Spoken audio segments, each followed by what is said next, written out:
Moi, je ne viens pas faire de proclamation comme ça. Je vais te donner des faits pour te montrer. Pour te démontrer. Oui, je parle de faits. Doucement, on a un deuxième sujet. Je te donne des faits. Je m'arrête là. Je te donne les faits et je ne fais pas de proclamation. Nous sommes, depuis plusieurs années, agressés par le Rwanda et l'Ouganda. Nous avons porté plainte contre l'Ouganda et jamais contre le Rwanda. Je suis en train d'avancer. Donc, si on l'a fait contre l'Ouganda, on peut le faire contre le Rwanda? Non, mais j'avance. Laissez-moi avancer. Il va prendre la parole. Nous avons été agressés par le Rwanda et l'Ouganda. Le pays qui nous a fait le plus mal, c'est le Rwanda. Parce qu'il est demeuré chez nous pendant plus longtemps. Il a géré de rébellion à visage découvert. Mais nous n'avons jamais osé porter plainte.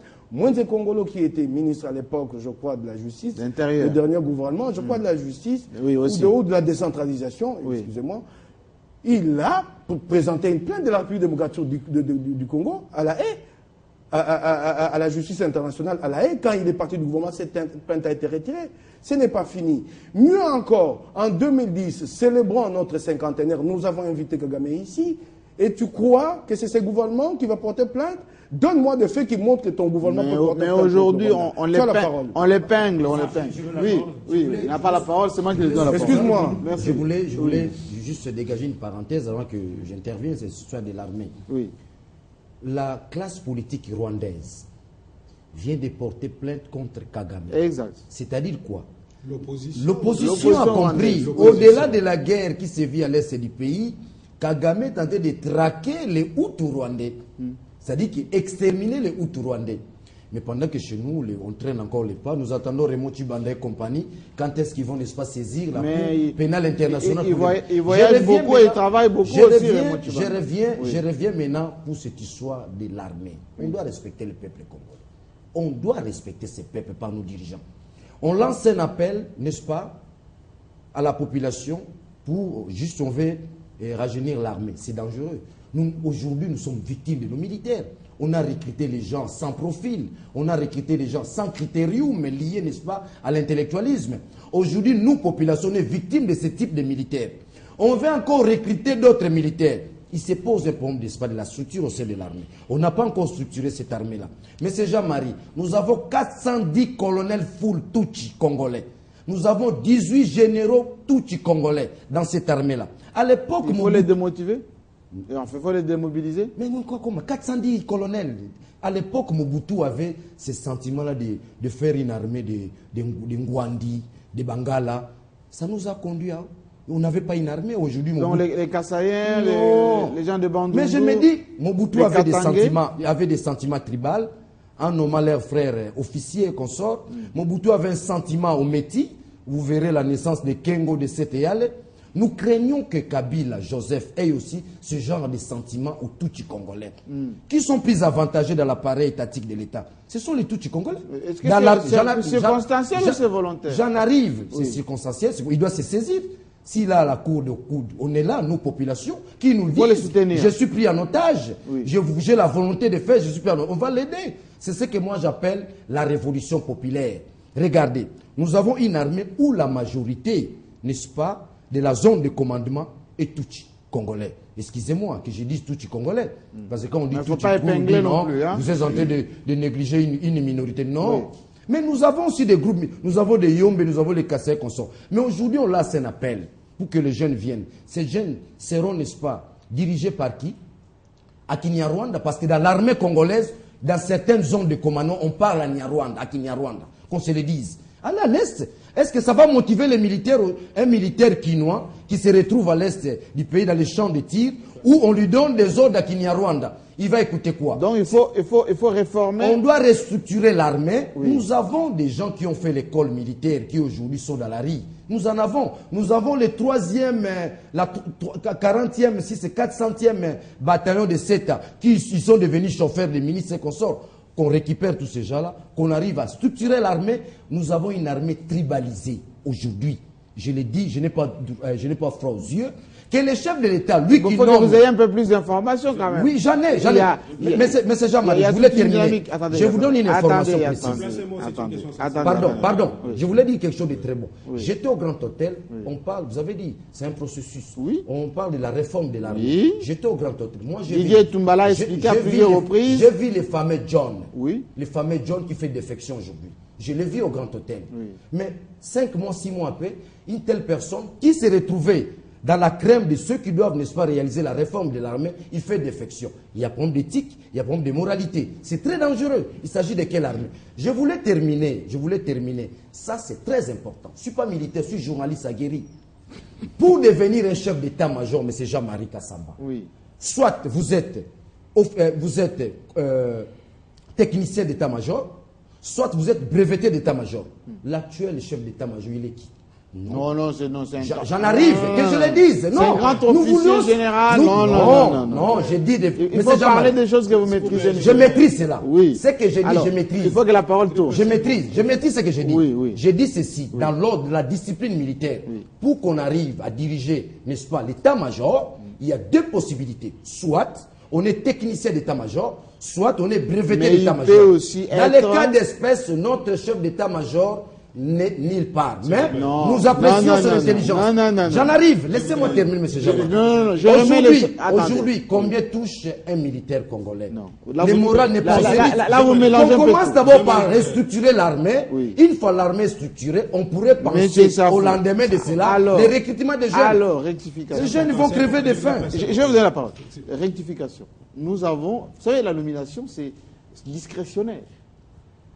Didier Toumba, c'est quand même un officier général qui a fait ses preuves depuis bien longtemps. Il ne faut pas non plus mélanger. Il est ni technicien d'état-major, il a fait l'un des rares officiers qui a été formé dans des grandes écoles au niveau international. Donc il faut le reconnaître. Alors, très rapidement. Je voudrais réitérer mon estime à l'endroit de mon ami et frère, l'éditeur de Point Saillant. Et je voudrais comprendre qu'il voudrait poser un problème profond, un problème capital de l'équilibre géopolitique dans le commandement de l'armée. Mais peut-être la façon de présenter les choses... Oui, un peu plus passionné quand même. Appelle il s'agit du Congo, quelque chose il s'agit de mon pays, à redire, qui est d'ailleurs agressé. Parce qu'en situation de guerre, il y a un discours responsable que nous devons tenir, surtout quand nous passons dans des émissions comme ça, en direct.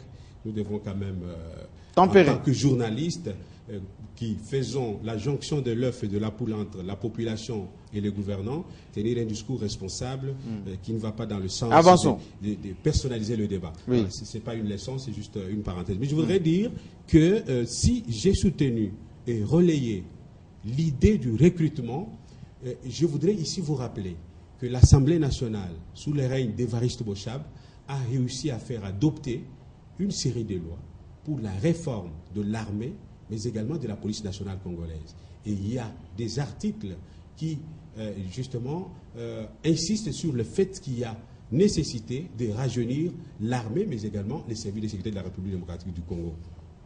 Heureuse ou malheureuse coïncidence avec cette idée de recrutement dans l'armée, je ne sais pas, mais je voudrais vous rafraîchir. Mais il y a de besoin quand même. Que ceci fait suite, bien entendu, à un processus de la professionnalisation de l'armée dont a parlé mon confrère de droite, bien que sous des angles variés. Et donc, je ne vois pas pourquoi, au moment où la patrie est en danger, on peut ne pas encourager ceux qui voudraient servir sous les drapeaux d'y aller. Alors, très bien. Profitez-en, il nous reste 4 minutes. Oui, j'essaie, mais on parlait des pistes de Reinders. Il faut maintenant qu'on puisse, ne serait-ce que jeter une phrase ou deux par rapport au deuxième sujet, ce qui concerne la visibilité et la présence des uns et des autres dans ce débat. Qu'est-ce qui explique l'absence de l'opposition dans ces débats? On voit moins de prises de position claires. On voit même les Mboussa Nyamwisi de Roger Lumbala jouer des ambiguïtés, certains soupçonnés de traverser la frontière. Qu'est-ce qui se passe dans l'opposition? Il y a comme un malaise ou cet amour du Congo qu'il proclamait pendant les élections, où est-ce qu'il est? J'y vais. Vous me permettez de prendre 30 secondes alors, 30 secondes, alors. Pour dire à Mike qu'autant on reconnaît, on critique les forces armées de la République démocratique du Congo qu'elles ne sont pas sérieuses alors qu'elles font preuve de force sur terrain. Et au même moment, on doit décourager les efforts fournis pour les encourager à faire mieux leur travail. Il se pose un problème. Et là, je prends les téléspectateurs à témoin. Je crois que nous, journalistes, bouche de sans bouche, nous devons soutenir toute initiative prise dans le sens d'encourager les forces armées de la République démocratique du Congo. On ne me dira pas par Mike qu'au sein des forces armées de la République démocratique du Congo, il n'y a pas de personnes retraitables et la retraite appelle il y en a, mais on ne le fait pas parce qu'on n'a pas les moyens.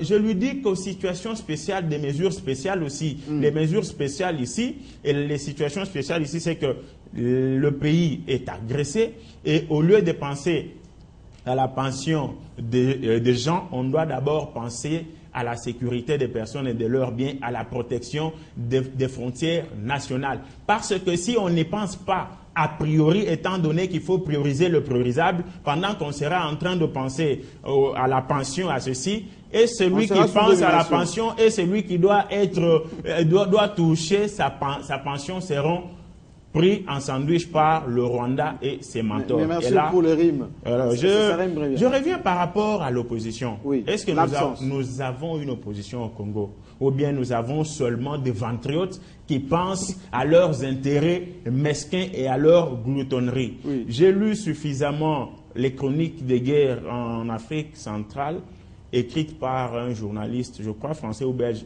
Hervé Chosville.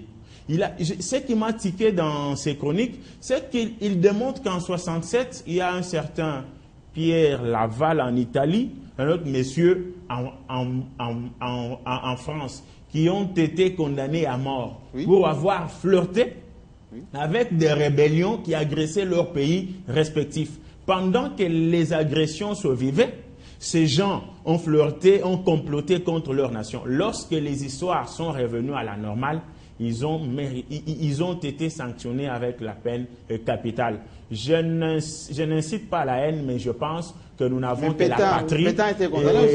Lorsque l'opposition congolaise nous démontre qu'elle n'a pas d'âme d'État, elle est plutôt là pour faire n'importe quoi, pour décourager les uns et les autres à défendre l'intégrité territoriale. Je crois que les sanctions... Mais ils sont libres aussi en démocratie. C'est ça le problème, mais devant la démocratie et devant le complot, l'intérêt national l'emporte et je crois que le peuple congolais tirera les conséquences le moment venu. Qui était de notre côté pendant que ça chauffait. Voilà. Oui. On revient à toi. Juste, au fait, l'opposition congolaise en tant que concept existe. Mais l'opposition congolaise en tant qu'intelligence n'existe pas encore. Comment ça?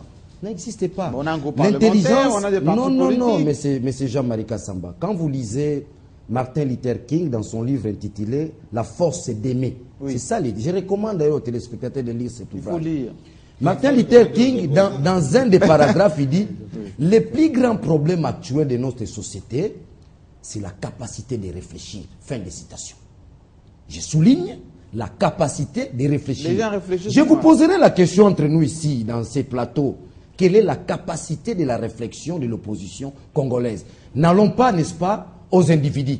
L'opposition congolaise dans son ensemble. Conceptuellement. Excusez-moi les termes, je ne qualifie pas ces gens-là des idiots. Mais il y a un problème d'intelligence.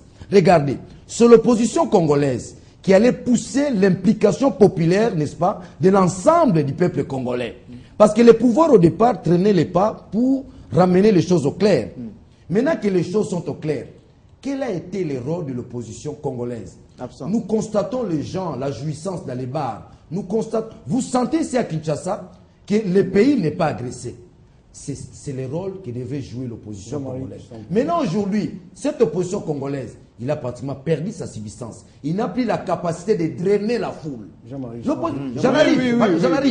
L'opposition congolaise...